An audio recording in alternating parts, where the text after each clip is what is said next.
Hello दोस्तों, taxes in biology में आप सभी का स्वागत है। तो शुरू करें हम लोग आज का प्रैक्टिस सेट और देखते हैं आज के प्रैक्टिस सेट में कौन कौन से क्वेश्चंस आपसे पूछे जा रहे हैं और आप कितने क्वेश्चंस का जवाब सही से दे पाते हैं। चलिए तो देखते हैं पहला question. Which of the following hormone closes stomata in response to water stress. इनमें से कौन सा हार्मोन जो है स्टोमाटा को क्लोज कर देता है in response to stress of water. तो option A IAA, option B ABA, option C NAA, option D GA3। बताइए इनमें से कौन सा सही जवाब होगा। Which of the following hormone closes stomata in response to water stress.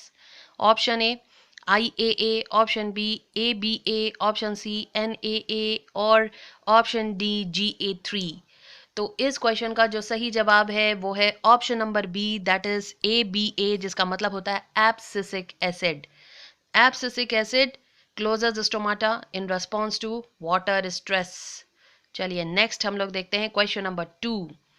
Day neutral plants relate to. Day neutral plants किससे related होता है। Option A loss of activity during day time, option B flowering in all possible photo periods, option C over active during day time, option D no flowering in any photo periods.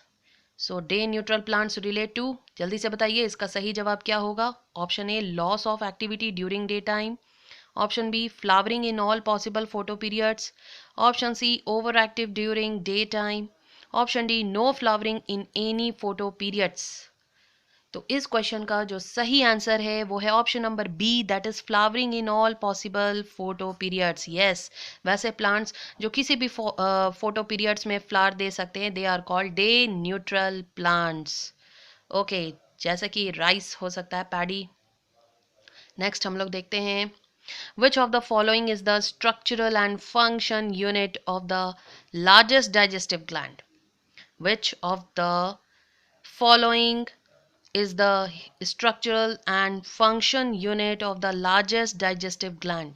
Option A Kupffer cells, option B Gleason's capsule, option sorry option A Kupffer cells, option B hepatic cells, option C Gleason's capsule, option D crypts of Lieberkühn। जल्दी से बताइए which of the following is the structural and functional unit of largest digestive gland।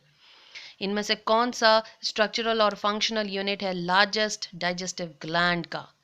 क्या क्या यहाँ पे कहा जा रहा है। Kupffer cells, option B hepatic cells, option C Glisson's capsule, option D crypts of Lieberkuhn. तो आप देखेंगे कि इस क्वेश्चन का जो सही आंसर होगा, सबसे पहले तो आप जानिए लार्जेस्ट डाइजेस्टिव ग्लैंड कहते किसे हैं। Largest digestive gland that is liver. तो लीवर का आपको स्ट्रक्चरल एंड फंक्शनल यूनिट बताना है। क्या होगा जल्दी से बताइए लीवर का स्ट्रक्चरल एंड फंक्शनल यूनिट। तो यहाँ पे हम लोग देखेंगे जो सही आंसर है वो है option number B, that is hepatic cells. Hepatic cells. Okay, hepatic word is always use for the liver, हमेशा याद रखिए। चलिए next question number 4। PH of saliva is. Saliva का आपको पीएच बताना है। क्या होता है। Option A 6.5, option B 8, option C 7, option D 9.5। जल्दी से बताइए what is the pH of saliva. ये बहुत ही आसान सा क्वेश्चन है। तो आप देखेंगे कि इस क्वेश्चन का जो सही जवाब है वो है option number A, that is 6.5। Yes, pH of saliva is 6.5। Slightly acidic होता है, हमारे माउथ का जो पीएच होता है वो स्लाइटली एसिडिक होता है, दैट इज 6.5। अगर ये 6.5 से ज़्यादा हो जाए तो व्हाट विल हैपन, क्या हो जाता है।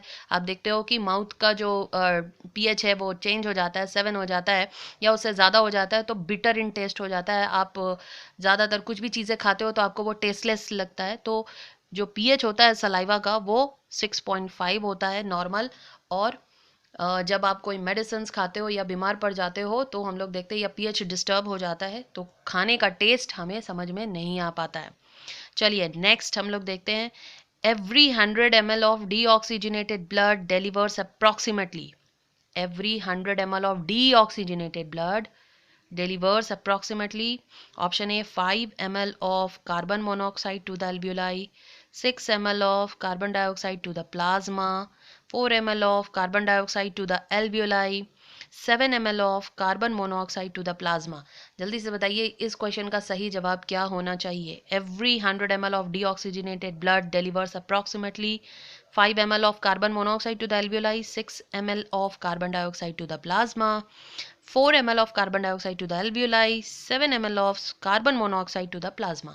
तो आप देखेंगे कि इस क्वेश्चन का जो सही आंसर है that is option number C, 4 ml of carbon dioxide to the alveoli।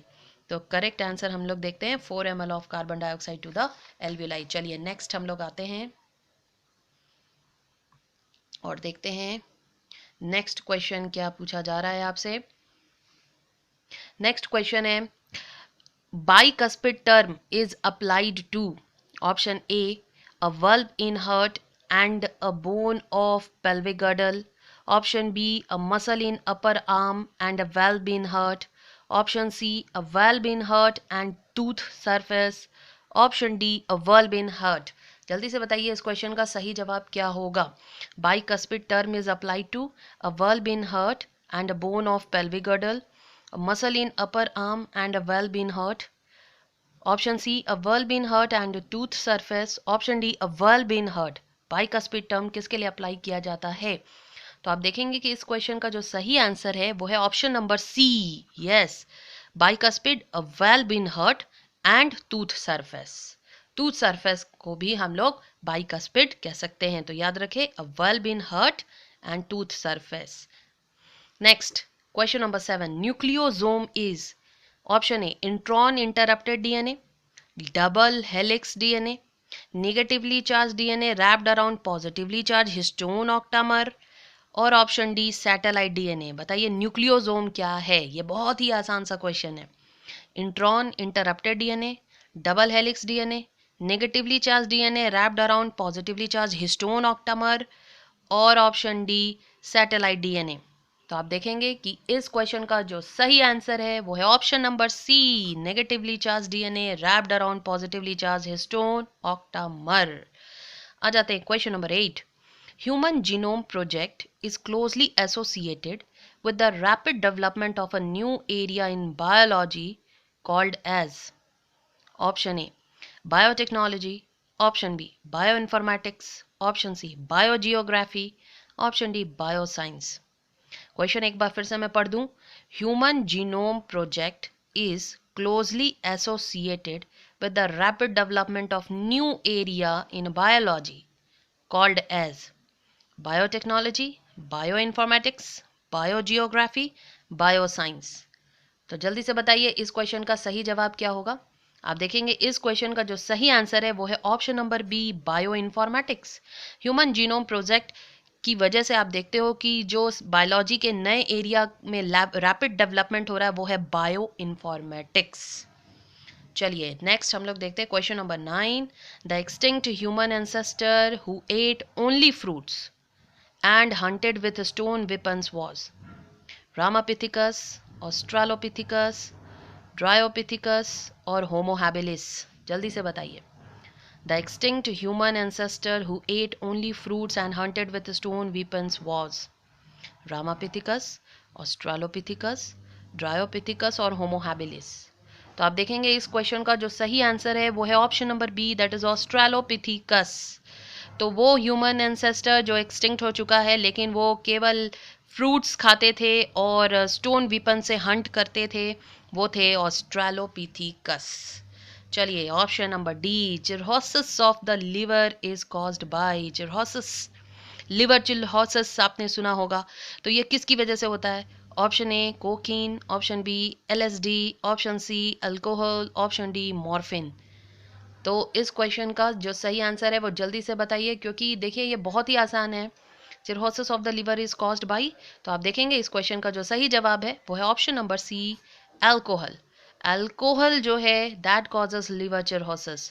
तो आई होप बच्चों आज के प्रैक्टिस सेट में भी आपको मैक्सिमम मार्क्स आए हो। मार्क्स जो भी आए हो मुझे कमेंट बॉक्स पर ज़रूर बताएं, और ध्यान सिर्फ और सिर्फ अपने सिलेबस कंप्लीट करने पर करें। ये बिल्कुल मत सोचे कि एग्ज़ाम कब होगा या एग्ज़ाम का डेट कब होगा, वो तो आपको अपडेट हो ही जाएगा, लेकिन तब तक आप अपना सिलेबस कंप्लीट करिए। चलिए मिलते हैं हम लोग नेक्स्ट प्रैक्टिस सेट के साथ। Thank you.